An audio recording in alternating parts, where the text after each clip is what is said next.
Oui, au stade Vélodrome de Bordeaux, où les Bordelais opéraient et entraient ici en l'occurrence en maillot bleu foncé, alors que les Bleus Bastiais étaient obligés de laisser bien sûr leur maillot vestiaire et de le troquer pour une tenue blanche. Et c'est le coup d'envoi de ce match, fort intéressant puisqu'il opposait donc deux clubs de première division.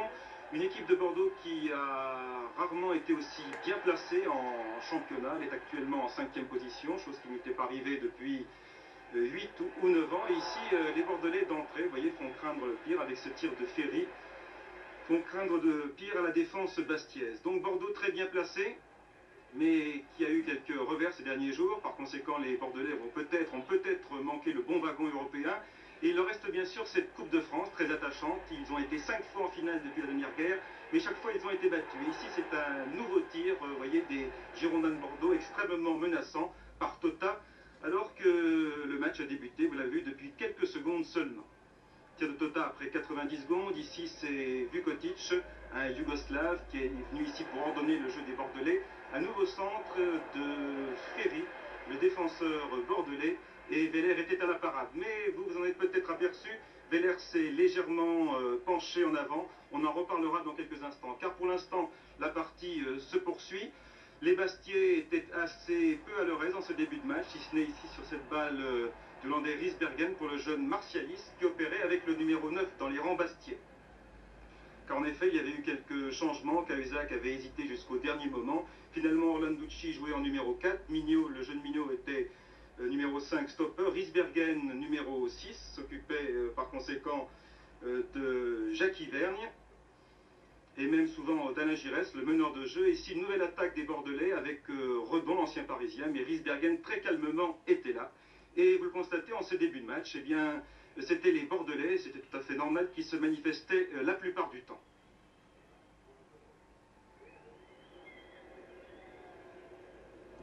Vous voyez que Marc Veller y va fort doucement, car on va le voir dans quelques instants, eh bien, la partie sera arrêtée durant plusieurs secondes, car le gardien a été touché, mais pour l'instant c'est Alain Giresse, vous voyez, qui se plaint au sol. On croit que ça a l'air sérieux au départ, car en l'occurrence Riesbergen fait signe à l'arbitre d'approcher, mais finalement Alain se relève très vite et il sera même sur l'action, sur une action extrêmement précise des Girondins de Bordeaux dans quelques instants. Pour l'instant, vous voyez que Giresse, le milieu de terrain bordelais et parfois de l'équipe de France, a retrouvé tous ses esprits, et ici il a voulu donner à son numéro 10 Vukotic, mais les Bastiais étaient là. Les Bastiais étaient là, mais Riesbergen vient de faire une petite faute, et sur cette petite faute, vous l'avez vu, Alain Giresse s'en est revenu. Alain Giresse a botté directement, et c'est une tête, et même deux têtes bastiaises qui en l'occurrence détournent la balle dans leur propre but. Le pauvre Marc Veller est complètement pris à contre-pied. Les Girondins de Bordeaux mènent 1-0 après 9 minutes de jeu, avantage tout à fait justifié que les Bastiais essayent ici d'effacer sur une fort belle reprise du jeune Martialis.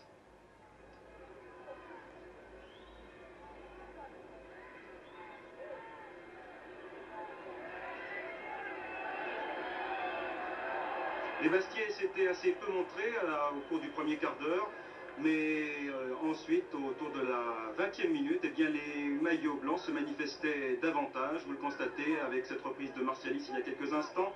Cette action qui s'ensuit d'un corner, c'est Johnny Rep là-bas qui est sur la droite. Rep qui a été souvent le sauveur de ce Sporting Club Bastiais cette saison. Un tir de Crimo dévié par la défense girondine avec Ferry, ici Rohr devant Iili. Action extrêmement menaçante, un tir de Riesbergen qui tire du droit mais à 4 mètres à côté des buts de lâcher, alors que de l'autre côté, vous voyez, il y a des problèmes du côté de Marc Veller qui, sur un arrêt extrêmement difficile, s'est fait mal à l'épaule. On lui a posé un emplâtre et Marc Veller aura quelques difficultés à suivre les événements. On craindra le pire, mais finalement tout se passera bien. Encore ici, Veller, vous voyez qu'il est obligé d'intervenir sur cette attaque girondine signée Tota. Les Bordelais, bien sûr, essayant de profiter du handicap qui gênait considérablement l'épaule et le bras gauche du gardien Bastier. Décidément, Bastier n'a pas beaucoup de chance avec ses gardiens de but. Jusqu'à présent, il y avait une alternance entre le breton Pierre Quillard et l'Alsacien Marc Weller. Mais Illard a eu de très sérieux problèmes avec sa mâchoire. Pour l'instant, il n'est pas encore en mesure de jouer. Et on a craint le pire quelques instants au cours de cette première mi-temps pour Marc Weller. Regardez comme il a quelques difficultés à ramasser le ballon et à mouvoir son bras gauche. Il se sert uniquement de sa main droite pour dégager, ce qui le handicape considérablement. Et les Bordelais accéléraient un peu, essayant de profiter de cet avantage. L'Allemand Rohr pour Giresse. Un centre de Redon, l'ancien joueur du Paris Saint-Germain. Domergue. Et ça repart au galop, c'est le cas de le dire, avec Johnny Rep. Johnny Rep qui alerte ici martialiste, 17 ans et demi, beaucoup de talent. Talent qui est d'ailleurs reconnu à l'ancien joueur d'Ajaccio. Il n'a fait que quelques 100 km pour opérer en première division. Balle encore Bastiez, les Bastiais qui se défonçaient, c'est le cas de le dire, en fin de première mi-temps. Et qui, malgré une certaine domination bordelaise, domination assez cuisante quelquefois, eh bien, les Bastiais étaient en mesure de pouvoir égaliser. Vous voyez, sur ces balles extrêmement difficiles pour la défense bordelaise, avec un Papy qui se retrouvait en fin de première mi-temps. Ici, Burghardt, la tête de Papy. Illy sur la gauche. Vous voyez que les défenseurs bordelais avaient du mal à repousser le ballon dans le camp des Bastiais. Toujours Bastia qui se montrait hargneux, vous voyez, en cette fin de première mi-temps. Claude Papy qui va bénéficier d'un corner. Il faut dire que cette Coupe de France est fort importante pour l'équipe corse, qui n'a pas oublié le parfum distillé la saison dernière, ce parfum merveilleux que fut celui de la Coupe d'Europe. Un corner qui en a apporté un autre, mais les Girondins vont pouvoir se dégager. Et finalement, si Bastia attaquait, eh bien, on en restait là à la fin de la première mi-temps. Rien d'autre avait été marqué. 1-0 toujours à la suite du but marqué par Alain Giresse sur le coup franc que vous avez pu suivre. Alors qu'ici, en début de deuxième mi-temps, les Bordelais, vous le constatez, marquent un but, mais les Bastiais lèvent le bras, car on le revoit aussi au ralenti, mais c'était vraiment tangent. Regardez, Jacques Viane est pratiquement à la même hauteur que Charles Orlanducci. Monsieur Delmer pourtant n'hésitera pas et il ne validera pas ce but de Jacques Viane qui aurait donné le 2-0 et beaucoup d'espérance avant les matchs retour aux Girondins de Bordeaux. Ici, c'est Van Stralen qui se fait, disons-le franchement, balancer à l'intérieur de la surface de réparation par Orlanducci alors qu'il reste 3 minutes à jouer. Les Bordelais ont fréquemment dominé en ces deuxièmes mi-temps. Il y a eu cependant de nombreux contre Bastiais et pourtant aucun but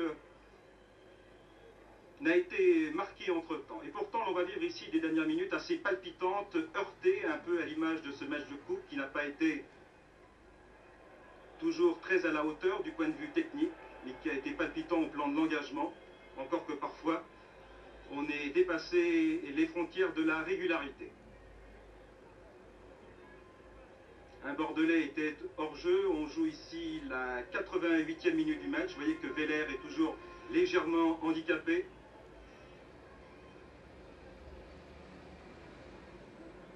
Mais cet Alsacien a le moral et de la trempe. Et fort courageusement, il gardera les buts de son équipe jusqu'à la fin du match. Une fin de match qui se profile et pourtant beaucoup de choses peuvent encore se passer. Ici c'est Papy pour Crimo. Johnny Rep se précipite et se précipite même dans un deuxième temps sur de la chaise qui ne plaît pas bien sûr à un Bordelais, en l'occurrence Rohr. Quelques altercations, mais rassurez-vous, ce fut la seule de ce genre au cours de ce match. Cela veut dire que les deux équipes se sont livrées très nerveusement et M.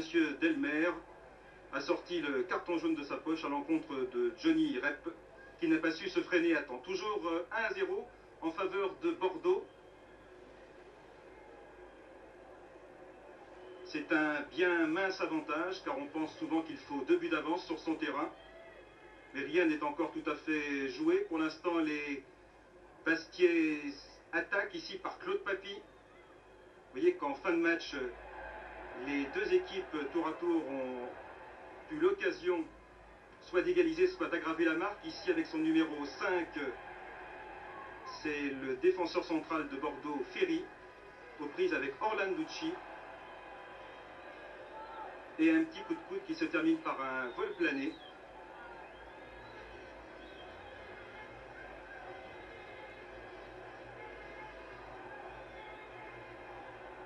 Et vol plané qui va permettre aux Bordelais ici, par l'intermédiaire d'Alain Giresse, de bénéficier d'un corner dans les toutes dernières secondes de ce match. Veller qui a été là pendant 89 minutes, qui manque pratiquement, vous voyez, ce ballon sur ce corner. Heureusement, il y avait beaucoup de monde devant la cage de l'infortuné Veller, qui ne s'avouait pas battu cependant une deuxième fois, car ici, les Bordelais attaquaient encore, ils y croyaient jusque dans les ultimes secondes.